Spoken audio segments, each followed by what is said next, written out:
Delete பண்ண விரும்புகிறீங்களா அப்படின்னு system கேட்குது. அதுக்கு ஹீரோவோ எஸ் அப்படின்னு கொடுக்குறான். இதோட இந்த ஸ்க்ரீனை கட் பண்ணி கொரியாவில் தான் காட்டுறானுங்க.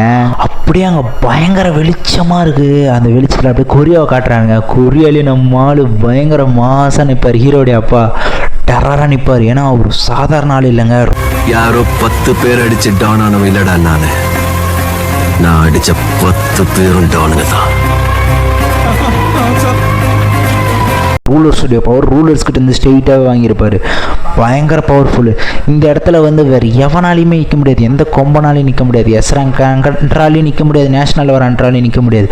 மாதம் 2 மோனார்க்கு எடுத்து அப்படியே மாதம் நிற்பான் நம்மால். அப்படியே நின்று சண்டைக்கு ரெடியாக நின்றுட்டு இருக்கும்போது அப்போ ஃப்ளாஷ் மோனார் கத்துவான், டேய் பைத்தியகாரா, அவன் வெளியே வந்தானா ரூலர்ஸ்க்கும் எதிரி மோனார்ஸ்க்கும் எதிரி. இது ஃபுல் வீடியோ வேணா கீழே காட்டுற இடத்த கிளிக் பண்ணி பாருங்கள்.